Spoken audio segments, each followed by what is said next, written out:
Welcome to the So That's Why podcast, where we unpack the science behind everyday questions. I'm Jen. I'm Chris. And I'm Matt. So today's question is one that catches a lot of people off guard because most of us assumed we'd left this behind in our teens. Why do adults still get acne? Now, we're talking about acne because apparently the universe has decided that mortgages, back pain and reading glasses are just not enough of a package deal for us.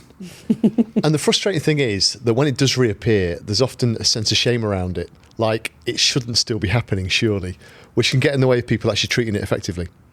Yeah, so today we're going to answer why adult acne is so common, what's happening under the skin when a breakout appears, and what the evidence actually says works for treating it when you are no longer 16.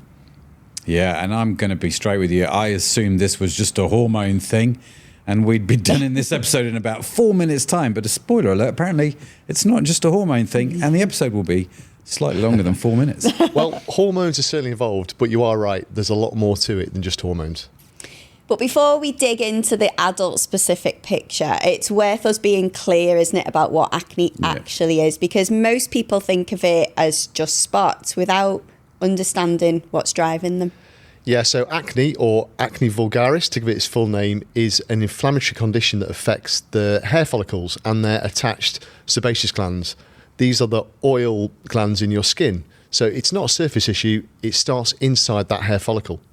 And it's quite complex, isn't it? Would you believe 4 specific processes all have to align for a breakout to develop? So the first is excess sebum production. So your oil glands overproduce under the influence of androgens, which are hormones like testosterone that both men and women have. Yep, and the second is what we would consider to be abnormal skin cell shedding inside that follicle. So our skin does shed naturally, but something's going wrong here, and crucially, those cells we're trying to shed become more sticky. And rather than clearing out normally, they accumulate and block the pore.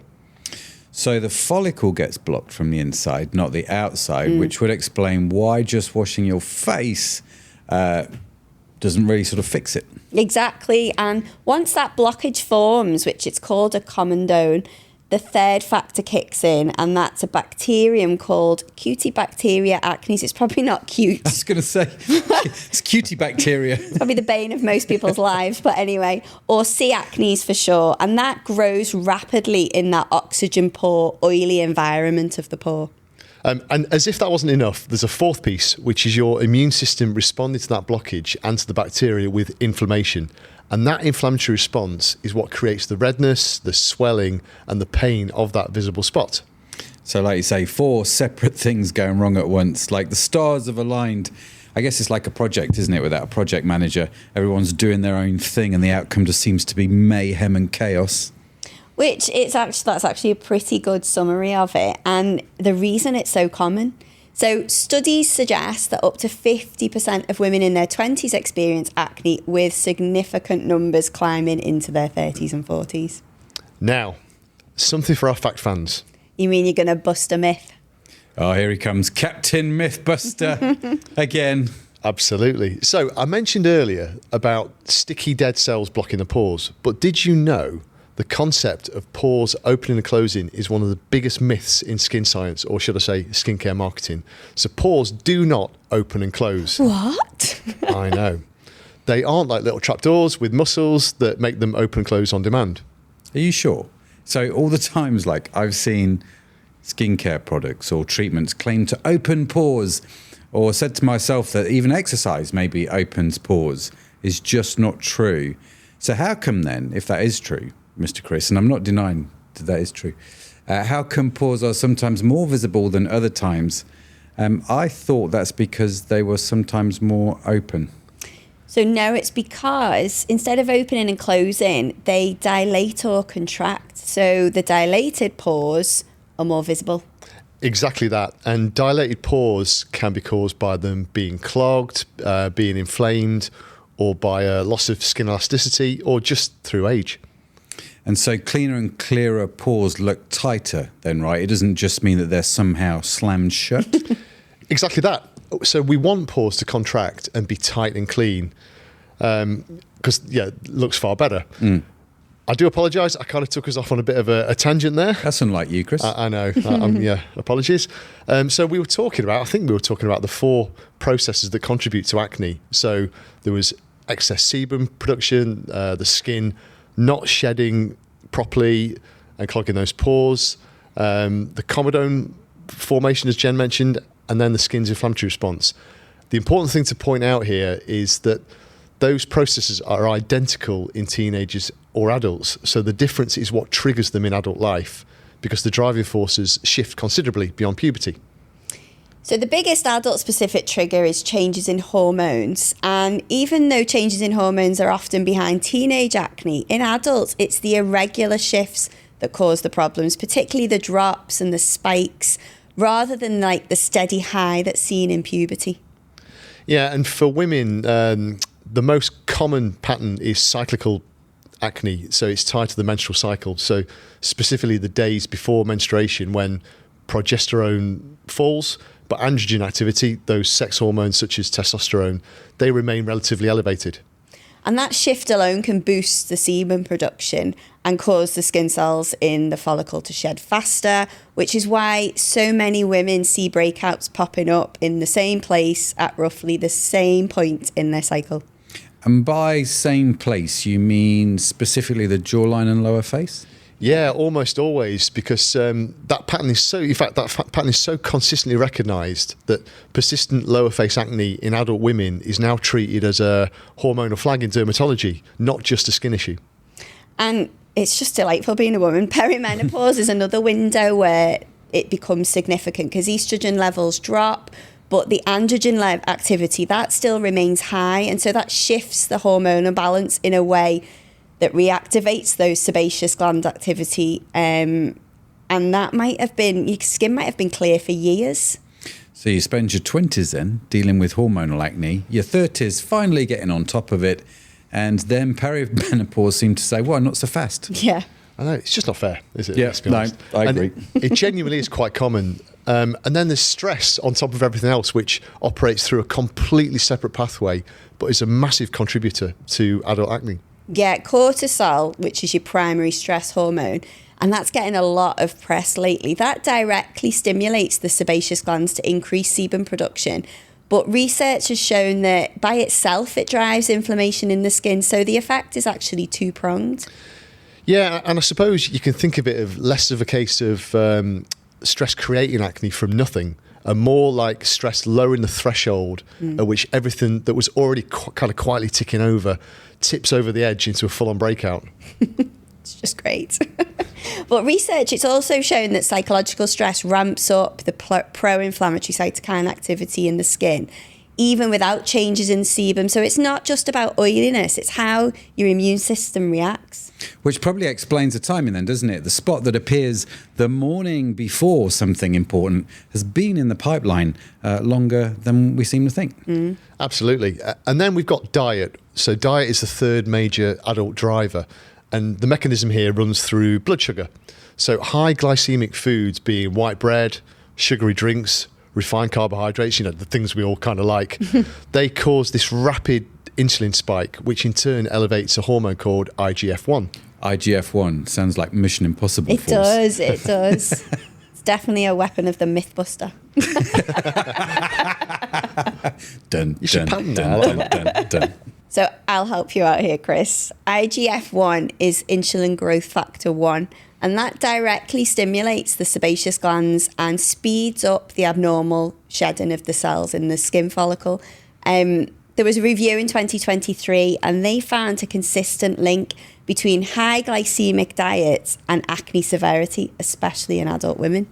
Yeah, and dairy is worth a mention here too. So the association is less consistent across studies, but some research points to the insulin and growth factor content of milk as a potential contributor for certain individuals. So a meal deal then, with your white bread, your sugary drink, a yogurt, is not just, it seems, a nutritional compromise, but also potentially having a conversation with your sebaceous glands that you didn't really ask it to have. Yeah. And we're not even counting what you put on your skin. So that's just what you put in your body. Acne cosmetica is actually a real thing. So breakouts that are triggered or worsened by skincare and makeup, and that's things like heavy creams, sun cream formulas, and certain foundations can actually block the follicles and lead to comedones. Yeah, and of course that could be particularly frustrating because people often reach for more skincare in response to acne without checking whether the products they're actually using are already part of the problem. Yeah. So who does this actually affect then? And does it look the same across different people? So it's definitely not uniform. There was a large epidemiological study across multiple countries, and they found that adult acne affects women at a significantly higher rate than men overall. And adult onset acne, meaning like new breakouts that started after the age of 25 with no teenage history, is considerably more common in women than in men. Great news for us women. I know, and by contrast, when it comes to men are more likely to have persistent acne that's continued from adolescence without fully clearing. So it's driven by constantly higher androgen levels, and it tends to persist as more severe when it does persist. So men, fewer acne episodes, but going for maximum impact when they do occur seems to be the consensus. Yeah, essentially, yes. And for women, it's just another joy for women. There's a specific condition that amplifies that pattern significantly, and that's polycystic ovary syndrome, which is actually quite common, PCOS. And that involves chronically elevated androgen levels that drive acne that's persistent. It's often more cystic, and it frequently doesn't really respond to like your standard topical treatments without addressing the hormonal picture underneath. Yeah, and that's so important because, you know, if you are experiencing a series of breakouts that don't shift, even after several months of consistent treatment, it's well worth a conversation with your doctor to investigate whether something systemic's going on. So what about the idea then that acne means your skin is dirty? Because this one still makes the rounds for me. I feel like Captain Mythbuster should join in now, but I'll be a sidekick. We need a name for that. But He could be Madam Mythbuster. Madam Mythbuster. Doesn't sound quite as heroic, does it? Like an alternative to Penfold. The younger viewers will have no idea. No idea what we're talking about. Yeah. But actually, your skin being dirty, that's completely without biological basis. So the 4 processes we described are all happening inside the follicle: the excess oil, the sticky cells, the bacteria, their immune response, none of which are driven by surface dirt. Absolutely right. And in fact, overwashing and harsh scrubbing of the skin strips away its barrier. It also increases inflammation, and it can worsen the very condition that people are trying to treat. So the evidence consistently points to gentle, kind of twice daily cleansing as the best route. Okay, so the person then scrubbing their face 3 or 4 times a day, which is what I did when I was a teenager, they're making their skin worse, and if they are, they're not imagining it, right? No, they're genuinely making it harder for their skin to regulate itself. So once the skin barrier is compromised by like the excessive washing, the inflammatory response can become more pronounced, not less. That's right. So if we look at beyond standard skincare, what does treatment actually look like? For mild to moderate adult acne, there are 3 over-the-counter actives with genuinely solid evidence behind them, aren't there? Yeah, so there's benzoyl peroxide, and that targets that C. acnes we talked about. Targets the cutie one. The cutie one, yeah. Not so cute in this case. The cutie one, it targets that directly and has an anti-inflammatory action. And then salicylic acid, you often see that in skincare products, that dissolves the bonds between the abnormal sticky skin cells in the follicle, helping to break down the blockage and clear it. And then there's also a retinoid now available without prescription in many countries, and that normalizes follicle cell turnover at the source. And okay, that's all very helpful, but is there any particular order or priority there, or is it just pick one and see, Chris? Well, I'd say as a general rule, starting with one at a time is really important because introducing multiple actives simultaneously makes it impossible to know which is working, and the combination can cause significant irritation to already very inflamed skin, especially if you've got a kind of sensitive skin type. And I think the single most important thing to understand about topical treatments is the timeline. So most of them require a minimum of about 6 to 8 weeks for any noticeable improvement, and 3 months really to properly evaluate its effectiveness. 6 to 8 weeks, which is roughly 4 times longer than most people, including me, give anything before declaring this thing doesn't work and ordering 3 new products at midnight on Amazon, right? Yeah, we've all been there. I know, totally. And of course, that is the single biggest reason that treatments get abandoned, because before they've had a chance to work, people are kind of moving on already. And the thing to remember here is there are multiple things at play, including calming your skin's own inflammatory responses. So treatments are never going to be a quick fix. It's really important to keep in mind, though, that for those who have stuck with it and tried products for long periods of time, the time they're recommended for, if you're not seeing successful changes, then prescription options are available, and it may be time to talk to your doctor. Yeah, and some prescriptions, they include like stronger topical retinoids or antibiotic combinations to reduce bacterial resistance, and systemic treatments like certain birth control pills that try to address the issue at its source rather than just on the surface. Okay, so when should someone stop managing this themselves and actually search out, say, a dermatologist? So I think if that acne is leaving scarring or dark marks, which is technically post-inflammatory hyperpigmentation, that's a reason to escalate rather than wait. And the same applies if consistent over-the-counter product use for 2 to 3 months hasn't made a dent in the problem at all. And actually as well, don't underestimate the psychological impact. So research has shown that acne in adults significantly affects people's quality of life, their self-esteem. And, that alone is a legitimate reason to seek proper support and not just to push through something on your own. Yeah, absolutely. And something here that strikes me, having worked through all of this, is acne, I guess it doesn't feel like a skin condition as such once you understand it. It's more like a skin symptom of things happening elsewhere. That's actually a really useful framing. Thanks, Chris. I shouldn't sound surprised by that. Well done, Matt. Absolutely, Pat on the back. Yeah. A Matt point for Tuesday. But yeah, the skin is a visible output, the visible output, but the inputs, the hormones, the cortisol that Jen mentioned, the blood sugar, the inflammation, they are whole body processes. And the skin is, of course, the body's largest organ, but it's also the one we can see. So it can reflect things going on elsewhere in the body. It's basically the visible thing. And those are the threads that run through a lot of what we've discussed in other episodes, isn't it? Cortisol dysregulation, blood sugar spikes, systemic inflammation. They've all downstream effects across multiple systems, and the skin is one of the more visible places that registers them.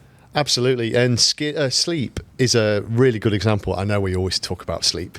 We're sleep champions. Absolutely.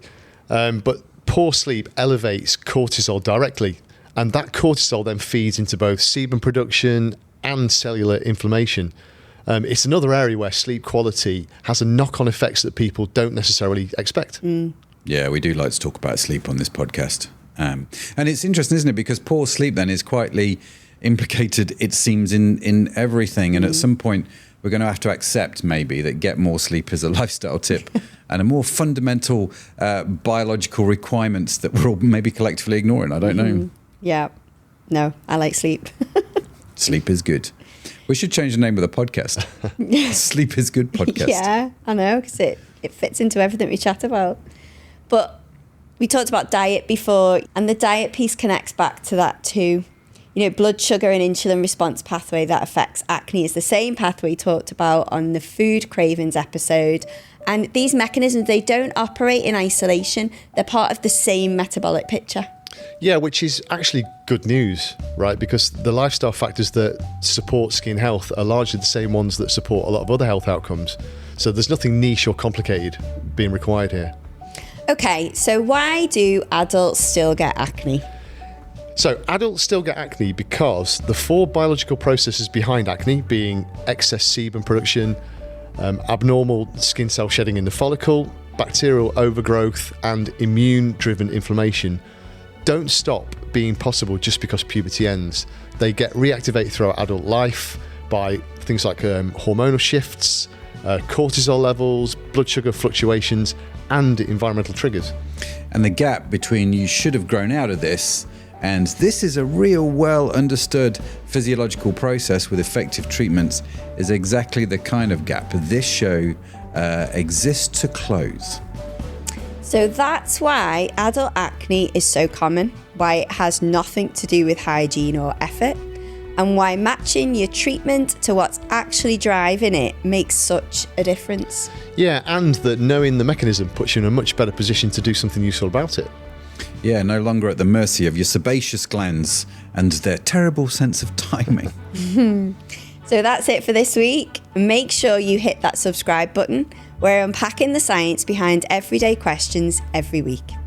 Tell us in the comments what you'd like us to explore next. Thanks for geeking out with us, but for now, that's it from me. That's it from me. And that's it from me. Bye for now.